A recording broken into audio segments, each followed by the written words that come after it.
Thank you for tuning in to Entertain the Geeky, your source for nerd news. Guys, how's it going? Chris with Entertain the Geeky here to bring you the good news about Cloud9 comics and more. Now, if you are looking to fill a spot in your collection, or if you're looking to pick up some trades, maybe you want something CGC graded, I want you to check out cloud9comicsandmore.com. They are also all over eBay, and that's if you go to ebay.com/cloud9comicsandmore, you can find them in a bunch of their inventory. Paul over at Cloud9 is always buying and never disappointing, so if you're looking to unload something in your collection, or if you're just looking to pick something up, give Paul a call, 314-691-2864. Hey guys, what's up? Welcome to Nerd News. This is Jason with you as always, and Chris is here. Guys, what's going on? So, we didn't get to do this last week, so a couple of these things we're going to be talking about have kind of cropped up over the last, couple weeks. But the first thing I want to cover is the Punisher trailer. Hells yes. Oh man, I don't even know what to think about this. I'm just blown away. It looks so powerful and moving. It does. It makes me want to move right in front of my fucking TV. It really does. It definitely has, all the elements that you would expect the Punisher show to have. So there's some kind of flashbacky kind of military stuff. There's some CIA conspiracy stuff. And then we also get some things from the comics that you'll remember, like Micro, the Punisher's little sidekick who builds him the battle van, which we're going to see the battle van apparently. Yeah.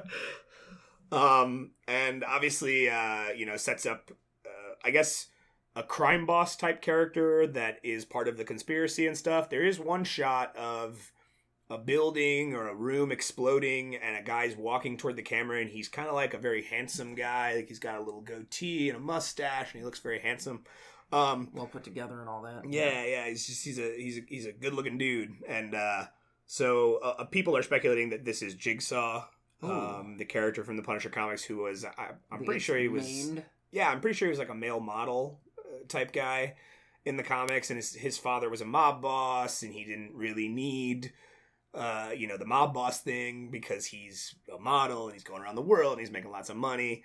And then something happens with Frank. Either his dad died or their business got really disrupted, so he ends up coming back and just getting maimed all to hell. Yeah, he does. And if you remember Jigsaw from the comics, I mean, he basically looks like a guy that's just got different pieces of flesh stitched together for a face. Yep. Yeah, I mean, that's the best way to describe it. Like, it's pretty gruesome. Very Frankenstein-esque. Yeah, exactly, yeah. And so he adopts the name Jigsaw, and people have compared Jigsaw in different iterations to characters like the Joker, where he just doesn't care anymore about his business or his money. He just wants to kill Castle, and that becomes his obsession, and everything else goes out the window. So that could be a very interesting kind of foil for the second half of the season, because it looks like the CIA military guy will probably cover the first half of the season. But the trailer, I mean, it's definitely going to be the most violent show we've seen on Marvel and Netflix. After seeing season 1 of Daredevil, you're like, how can they top that? You know what I mean? Yeah. And then they're getting just more and more out there with the violence, and you're like, okay, I accept all of this. I mean, yeah, even bringing Frank into season 2 of Daredevil made the season 2 very, very violent. It was Well, I mean, but you're going from the Disney franchise. Oh, yeah. Where you're like, oh, everything's sunshine and rainbows, and then you have people getting their teeth knocked out and shit, and you're just like, oh my god. And then like you said, season 2 gets a little more intense. Jessica Jones was violent, but what really killed me about Jessica Jones was the psychological thing that was going on throughout that entire show, because when you look at Kilgrave as a character, he's kind of the worst guy you can imagine, right? I mean, you can right off the bat go, he's a rapist, right? Like his people have to do what he says. He has the ability to control their minds, and he makes women have sex with him. And I hate him. Yeah, so there's definitely it takes on a more psychological toll, on Jessica and the characters around her, and drives them to do some pretty crazy things in the pursuit of stopping this. Heck yeah. And they're you know, the shows are violent, but even just the trailer for Punisher looks like some of the most violent stuff you've ever seen. It definitely looks like the most brutal Marvel thing that's been turned out ever. I mean, and the point being, right, like, that's what they started the Netflix thing for, was to take it, you know, seriously, and to try to do kind of an adult take on a superhero story. It doesn't have to be, you know, the clear-cut black and white, here's the good guy, here's the bad guy. You can have sympathetic villains. You can have dark adult stories about human trafficking and crime and, you know, money laundering and all these things. And all of the characters that they've brought into it work very well within that framework. Absolutely. Absolutely. So what did you think about the trailer, though? All in all, I was stoked. I can't wait. Yeah. The thing that pissed me off the most about it, though, is at the end of it, all you see is 2017. Yeah. And I'm like, don't you do that to me. You give me a real day. Well, they've had Marvel and Netflix have had a weird thing that they've done with their trailers throughout all of the series runs where, you know, oh, here's season 2 of Daredevil's trailer, but guess what? It's only part 1 of the trailer because we show you all the Punisher stuff, but right at the end, we're going to introduce you to Elektra, and you got to come back and watch trailer 2 in a month to see what's up with Elektra. So this could be some kind of clever ploy that they're using to market it in a, you know, larger, kind of broader spectrum. To give us that second trailer. And be like, it's going to come out in a week. That would be sick. Exactly. So you could even do 3 trailers, right? You've got one number that is revealed in this first trailer, 2017, which we obviously knew. We didn't have an exact date, but we knew they were going to get it out before the end of the year. Yep. You could have a second trailer revealed the day. You know what I mean? To build suspense, like, especially if it's a day that's like a week away, you know, where it's like, it's the 29th. That's like next week. That could be next week, you know? And then use that third trailer to give you the month. It's probably going to be sometime in November, if I had to guess. Yeah, I mean, I would say if it is in November, it'll probably be after Thor Ragnarok. How sick would it be if they did it on Halloween? I mean, that would be good. Just Netflix, drop it on Halloween. See, the problem is Netflix has another huge premiere coming out that weekend, too, and they wouldn't want to overshadow it, Stranger Things Season 2. Oh, yeah, never mind. Don't do it. And if you've watched Stranger Things, Season 2 trailers look really good, and there's so many questions. I mean, we got answers to some of them, but Season 1 of Stranger Things just left you with so many more questions than answers. And speaking of Stranger Things, did you see the new Hellboy? Oh, man. See, this is why I'm going to strive and try my hardest to make sure that this happens every week because of these kinds of things. This happened last week. The reveal of Hellboy. And he looks amazing. He looks very similar to the kind of stylistic choices that they made when they made Ron Perlman Hellboy. The difference being he looks more like a real person. He looks more ripped. Ron Perlman's pretty ripped. I mean, go back and look at those. I looked at the images side by side. I'm telling you right now, this guy is freaking jacked. Well, but what they did with Ron Perlman was they tried to make it was like cartoony expressions of his musculature and the hand and the horns. That's cool. Like, and it looked like the comic. It was great. It looked good. But you want to ground it in a reality and to an extent because it's live action. Right. Exactly. Granted, you've got a half demon that's running around killing demons and whatnot. Exactly. So Bureau of Paranormal Research and Defense. I love it. There's going to be a level of realism that doesn't exist there. But I think that's that half demon running around. So if you make him look a little more realistic, his muscles look real now and all that. It's sick, dude. Yeah, I'm digging the kind of long hair that's kind of hanging down at the side too. Kind of like what you got going on right now. He looks exhausted and pissed. Yeah. And I love it. Yeah, that's an accurate assessment. But yeah, so that happened last week. Again, I mean, we're gonna do my best in the future to make sure that this keeps happening on a weekly basis because of things like that. I mean, there's always the times we live in with this kind of culture. I mean, every week there's something new. There's always something every going other on. day there's something. I mean, there's always so much to talk about. There's always so much to cover, and I actually feel like I don't get to cover enough in just the short time that I have to talk to everyone. But again, that's why we're going to try to make sure in the future that this keeps going every week so we can get to those things. Another thing that actually just popped up yesterday, it looks like Inhumans is probably going to be a self-contained miniseries, according to promotion for it. That's because it's premieres next weekend. Yeah. Well, and the IMAX premiere didn't go that well for it. It did bad. Yeah, there was supposed to be a 2-week engagement, and they cut it down to 1 week because of how bad it did. So yeah, it obviously didn't do good. It wasn't what they hoped. But I mean, hopefully that wasn't what the whole thing is, right? I mean, all you're seeing when you watch that IMAX thing was the first couple of episodes, basically. So it could get better. I mean, we're all basing, the critics even are basing their assessment of this story on its first 2 episodes. Well, yeah, and like if you look at Agents of S.H.I.E.L.D., you could not do that with that show because the first half of the first season was grueling. It was not good. It was bad. It wasn't that good. I mean, there was parts of it that I enjoyed, but it dragged too long. Trying to get through it because like talking to people that are into that show, right? I was like, how can I get into this? Well, because they were waiting. You can almost start that show halfway through when Hydra falls, or when S.H.I.E.L.D. falls and Hydra is revealed to be a part of it. Because that's really when the show started taking on the elements that it needed to in order to make it what it is today. To be interesting? Yeah, well, up until then it was like a Freak of the Week thing. It's kind of like an X-Files format, it was just right? it was bad, though. Like I like Coulson. Coulson's fun. Coulson's dead. Okay?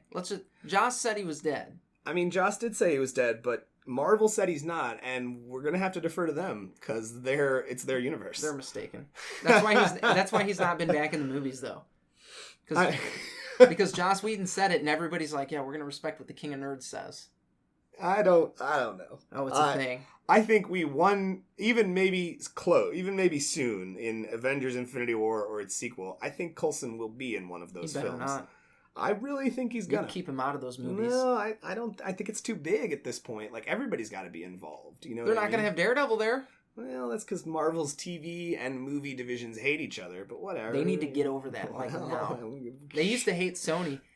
Oh, they did. Look at them now. Speaking of Marvel, Stan Lee said he is trying to help Marvel get the rights back to the X-Men and Fantastic Four. Did you see that? I don't know how that would work. I mean, doesn't matter because this is how this is going to shape up. You've got basically the father of modern comics, who's 93, 94 years old. He's getting up there. I'm not really sure exactly. I mean, his wife died this past year. We don't know how much longer we're going to have Stan. We don't. Yeah, that's true. And if this man's dying wish is to see all of his characters under one blanket, you just do it.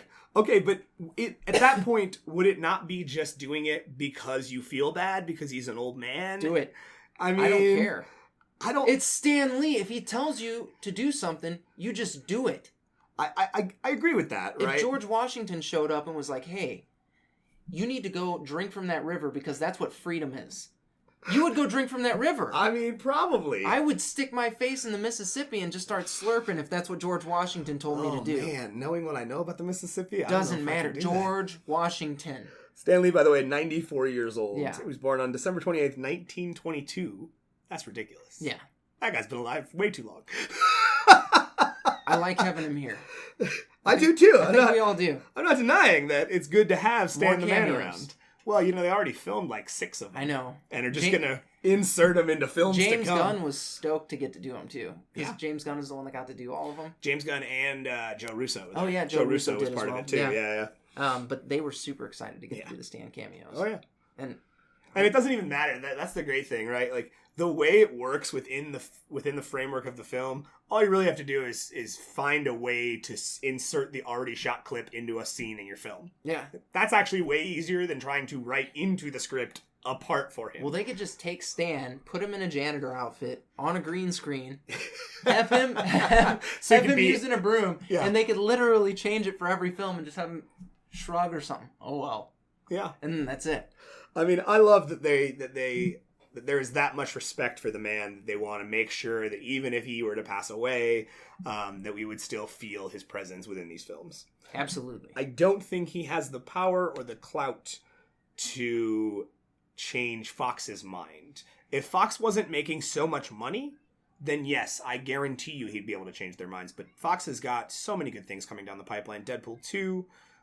We got X-Force that's going to put Cable and Deadpool in that film as well. We've got New Mutants, which apparently just wrapped principal photography. Yep. So they're really putting out. We've got X-Men Phoenix. I don't really know how that's going to shake out. I really hope it's cosmic and involves the Shi'ar. But hey, I don't always get my wishes. Not with X-Men movies, you don't. No. But yeah, they're putting too much money into this basket. They're putting too many eggs in this basket. The beautiful thing about Deadpool and Cable, and what would be hysterical about this, because of this whole Deadpool breaking down walls and whatnot. Sure. Is he could be like, hey, Cable. If he were in the MCU, and it would be hysterical, and you could... It would be hysterical. I would love to see the likes of Cable fighting alongside Captain America. Oh, yeah. I would love to see the likes of Deadpool, fighting alongside Iron Man. Because that would probably be really funny, because they're both really funny, quippy guys. Well, then you have the whole Spider-Man and Deadpool thing. Right? Because that's a thing. Or Star-Lord and Deadpool. Oh my gosh, Star-Lord and Deadpool would be awesome. I mean, it's all great, and it's all a pipe dream. Then we could do the Venomverse. No, I'm kidding. Yeah. Look, unless these movies just tank, unless every one of them tanks, which is highly unlikely, how many people, I know you're out there, are excited about seeing Cable and Domino in the Deadpool sequel? We already know Deadpool's not going to tank. Right. That's the point, right? People are going to go see that movie because the first one was so good. Absolutely. New Mutants, I think, will be seen because it's got old Arya Stark. I'm spacing Maisie Williams. I'm not interested in that one. Maisie Williams is in the film. She's going to play Wolfsbane. I don't care. What? I'm not interested in New Mutants. She's a child of the Starks, and now she's going to be a werewolf mutant? Like, come on. Don't care. Oh, come on. Get out, Marvel! New Mutants is not X-Men, though. That's the thing that you got to remember about New Mutants. I'm aware of that. Here. New Mutants wasn't a title that I ever really read. Oh, I didn't really read the title either. I'm just kind of excited about seeing the movie because there's some cool characters. That one's gonna bomb. It's gonna bomb. I think if anyone's gonna bomb, it's gonna be X-Men, the next X-Men film. The next X-Men film is gonna bomb too. People were kind of disappointed with Apocalypse. After they molested Apocalypse. I don't think that there was anything wrong with Apocalypse. Everybody kept saying the thing I kept hearing, and I'm defending this. So if you've got a word to put in on this, comment on the Facebook page at facebook.com/entertainthegeeky. I definitely think I'm trying to figure out how to word this. I'm going to think about it. Let's move on. Well, hold on. So, Olivia Munn, who played Psylocke in this movie, had to piss and moan to get a real Psylocke costume. Okay, sure. And it's because she's a fangirl, and you have to respect her for that. Yeah. Apocalypse looked like shit. The look aside, right? Okay, so I had a sec there to rationalize my thoughts. The look aside, everyone kept saying that Apocalypse is, was kind of one-dimensional in the film, that he had such a singular focus and he had no layer or depth to him as a character. And while I find that to be something that is accurate, it's exactly who Apocalypse should be. Correct. So this stigma, the look was their own choice, and they could have done it better. They could have done it way worse.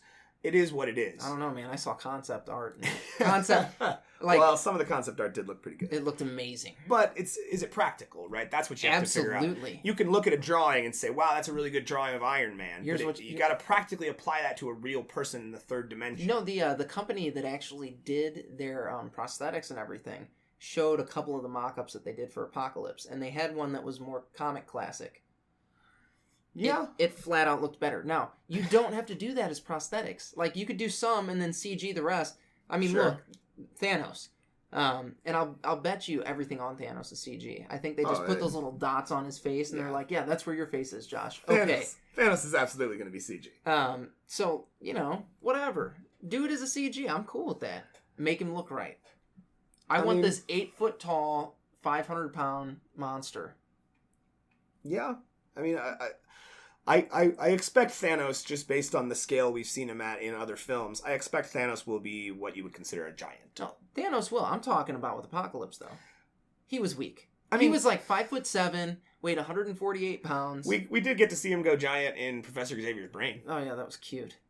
Yeah, it was a nod. It was a nod to Giant Apocalypse. Whatever. Regardless of, again, how you feel about how he looked, the character was accurately portrayed as far as a motivation standpoint. Absolutely. And an emotional standpoint. I never pictured Apocalypse as this guy that just flies off the handle and gets really angry, or this guy that succumbs to his baser emotions because he feels that makes him weak. Correct.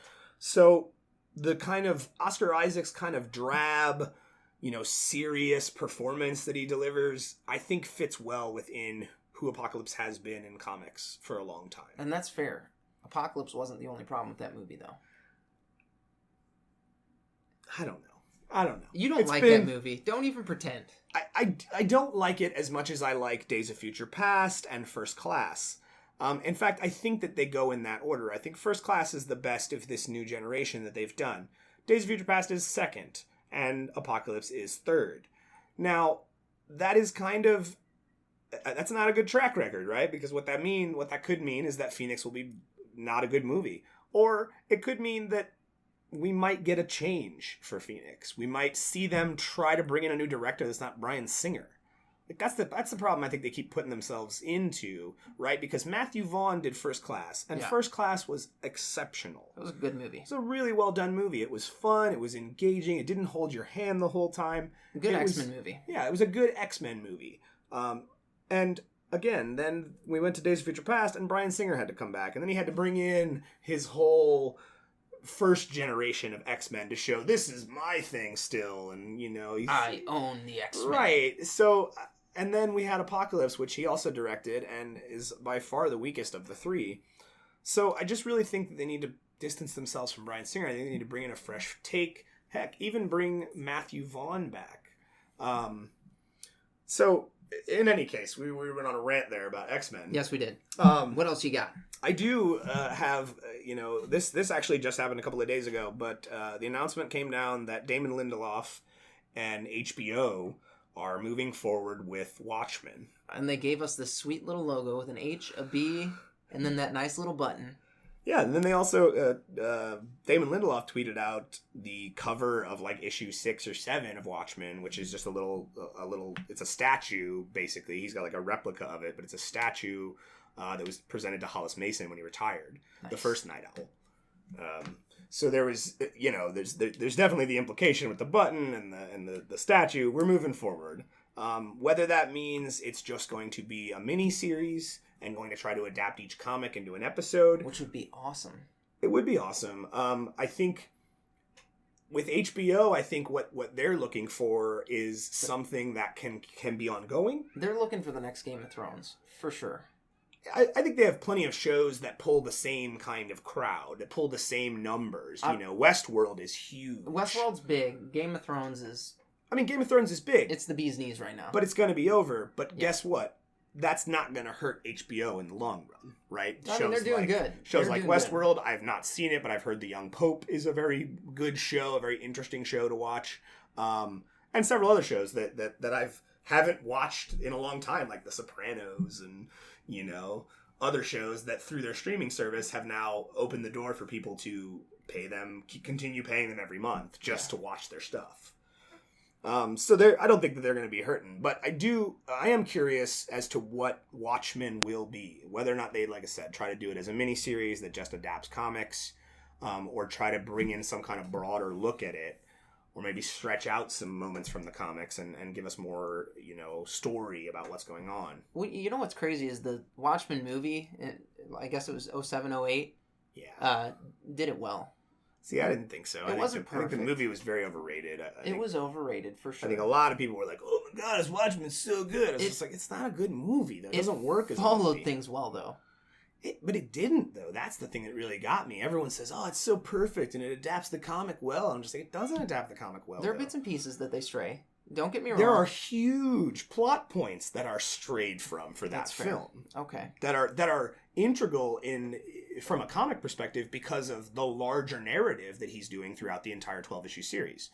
So it's fine to try to adapt it in that way, but some things that they used could have easily been thrown out because they don't matter that much. And things that they didn't use that are really vital to kind of making the story hit home for you as a person are integral to But is that just for you?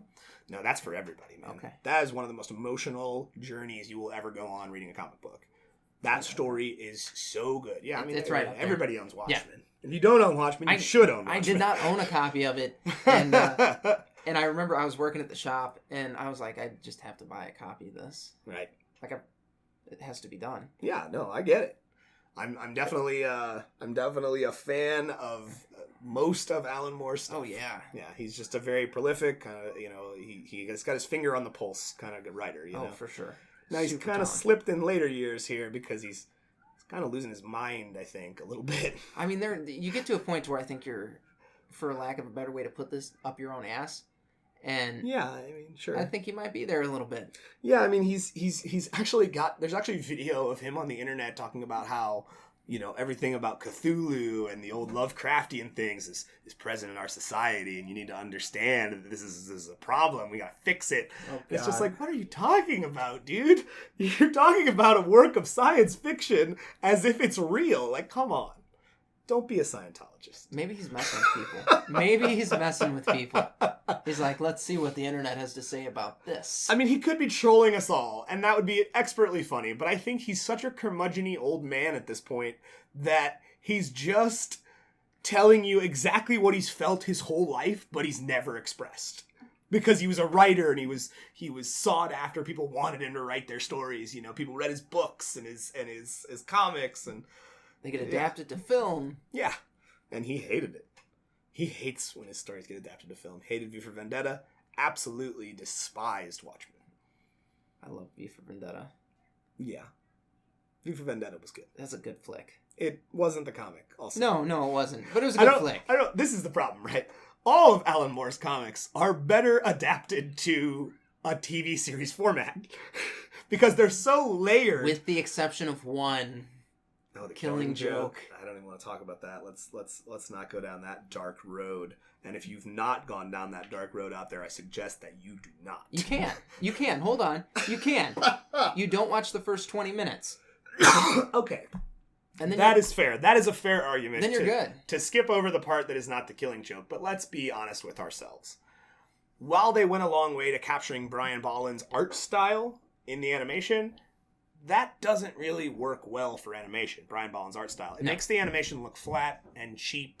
A little bit. Yeah, so the movie is not by any means perfect. I could deal with the animation. Because here, the Batman animated series was not the greatest animation ever. Yeah, but it holds up. It's cool. I guarantee you Killing Joke will probably not hold up as a piece of animated, work. Because the first 20 minutes pissed everybody off, though. Anybody that's read that story... But you can look beyond the story and appreciate it from an animation standpoint, and that's not going to hold up. And honestly, cool, if you really are, just hungering for Killing Joke, go read Killing Joke. No, right? It's Don't the best watch way the to movie. consume Just it. go read Killing Joke. It's a much better way to enjoy the story. It has a lot more emotion and depth than the actors were able to provide when you're fleshing it out in your own imagination. So just go read the book. The book is much better. The book is the best. The girls at work, they're always like, "What's the best Batman story to read?" And I'm like, "Well, that's a trick question." I'm like, "But you have to read a lot of good ones." I'm like, "You have to read Killing Joke. You have to read Dark Knight Returns."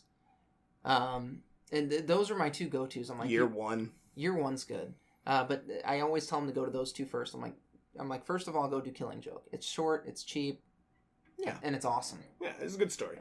Then do Dark Knight Returns because I love Frank Miller. I like Frank Miller. I just have a problem with how dark Frank Miller makes the world. He's awesome. He definitely he definitely presents kind of the worst possible scenario, kind of the darkest part of the underbelly of a city. It's not like it's a terrible thing that happens. It's just a little bit hard to swallow, because he really just looks at everything as a dark gray.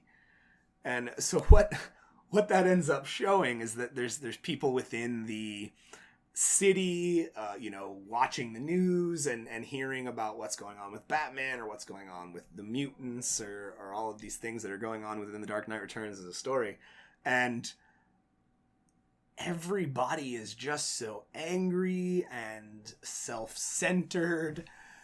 He just really presents a very, very dark look at humanity as a writer, and it just bothers me. I'm not always impressed with our species, though, so I don't blame him for it. Okay, that's fair. That's fair. But however, he did do Year One, and Year One, the darkness that is presented in Year One is actually completely appropriate because it's when Batman comes to Gotham that is broken and corrupt and terrible, and everyone's a criminal, and everyone would sell their mother for $1 or a hit of drugs, Fair enough. But yeah, so we just ramble on and we get off topic. But what other news we got? So that's probably gonna come. That's probably everything I got right now.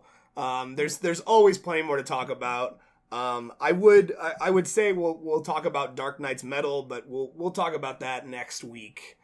Mention that real quick. Just get it. Come on, man. Come on, get it in there. All right. I was trying to wait until I had a little more information, though. Oh well, then wait. Dark Knight's Metal is crazy. It's intense. I mean, I can comment on the story as a whole. I would like to get into specifics, but I would like to be able to take a little more time to get into Call it what it is right now. Then it's intense. You're masterful. You're enjoying it. It's masterful. Thoroughly. I mean, I've been in different shops, and every store is selling out of the books. I mean, everyone is enjoying it. It's very, very good. Well, we just got this sick cover of Flashman. Yeah, I mean, the first one shot, which again we'll get into when we have some more information. The Red Death is Batman crossed with the Flash, and it's pretty intense. Cool looking. They're doing a little chromium throwback kind of 1990s covers with a little shine on them. Love it.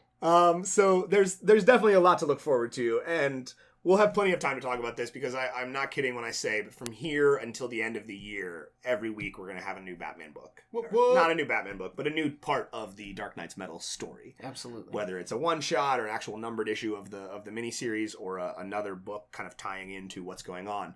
But it's mind-blowing. It is definitely the kind of thing DC has needed for a while.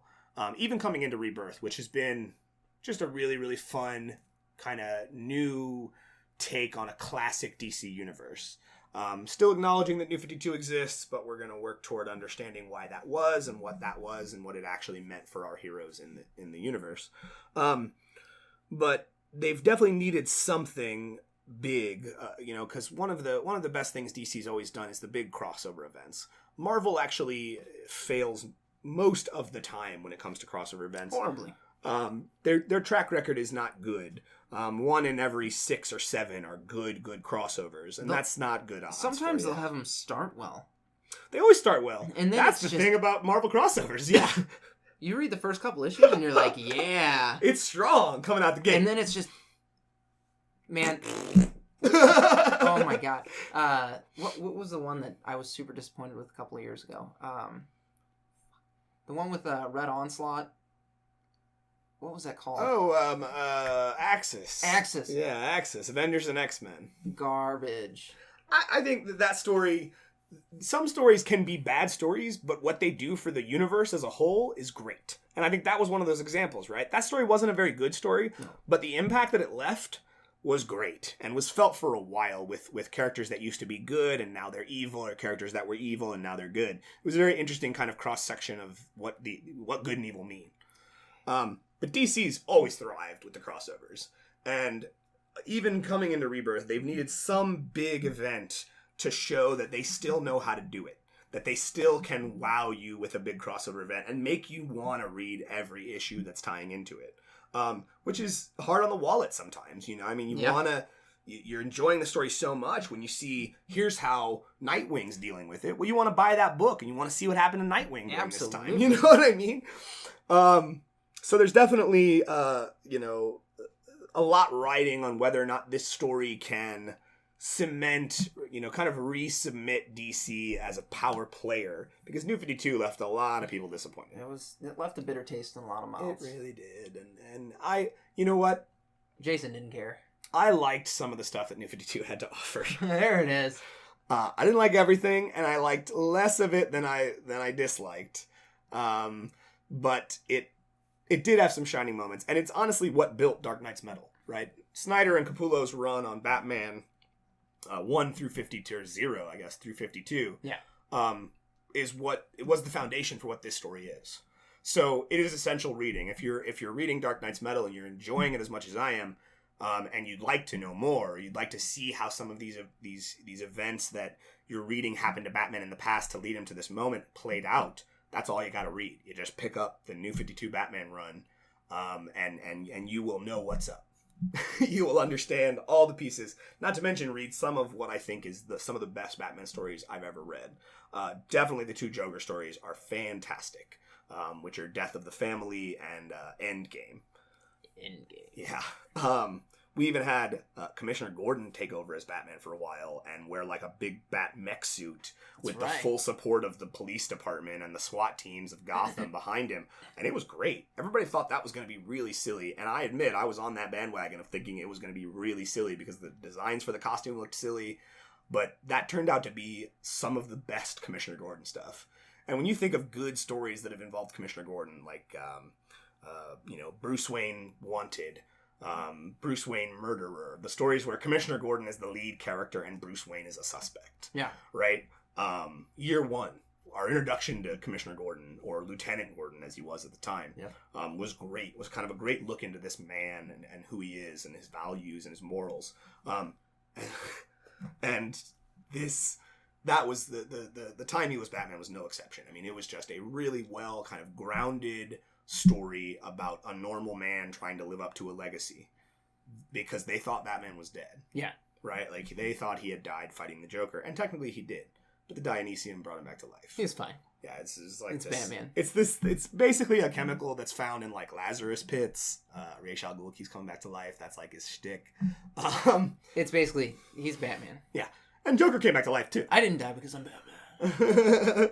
But if you're reading Metal, that's definitely a thing that has been mentioned, that he was exposed to a specific chemical called Dionysium during this story, that he was exposed to a specific chemical called Electrum during part of this story, and so on and so forth. But it's all built to Metal. And again, we've got something coming out literally every week. So either next week or the week after, we will have way more information than we do right now, and we'll be able to have a serious spoilery discussion about the events and how they're unfolding. But again, I want to make sure that I'm going to do my best to make sure that we can get this done every week. We've missed a couple. At the very least, it will be done before the weekend is out most of the time. But I hope everybody's out there enjoyed hanging out with me and Chris and talking about nerdy stuff.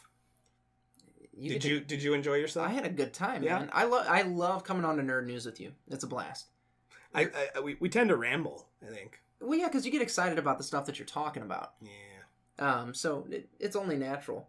Like on the regular EG podcast, that's all we do is ramble. Right. We're good at it. Well, yeah, you guys are way better at it. We can mumble and for hours. It is, like I said, it is always nice. I've said it before, and I'll keep saying it is always nice to have someone to talk to during the show, someone to play off of that's in the room with me. When you don't feel weird talking to yourself in an empty room. I mean, it does feel really weird. You're right. That's not an untrue statement there. It's sitting in the room all by yourself, just talking, feels really weird. I've had to come in just to film or record ads before. Yeah. And you sit down and you're like, guys, I'm recording an ad. I hope nobody hears me. Because this is weird. It is a little strange. I do enjoy having someone on the show to talk to, and maybe in the future we'll get you and Roger involved more often. Absolutely. So that we can not ramble on about the same thing for 20 minutes. Close us out here, Jason. So way to put some pressure on me there. So guys, thanks for listening. If you like what you hear, check out all the other stuff that we've got to offer at the Entertain the Geeky channel. Check out the website, entertainthegeeky.com. Check out the Facebook page at facebook.com/entertainthegeeky, and find us on the Twitters. Guys, check this out. If you go to entertainthegeeky.com, there are actually little buttons at the bottom of the website where you can click just to go to our pages, and you can follow, like, subscribe, whatever, until your heart is content. So go to entertainthegeeky.com, get your social media fix, and then while you're there, leave us a comment and let us know what you want to hear about, because it matters to us. Absolutely. If you've got suggestions, leave them as comments in the episode. I will be glad to talk about whatever you want to talk about. But until next time, everybody stay geeky out there.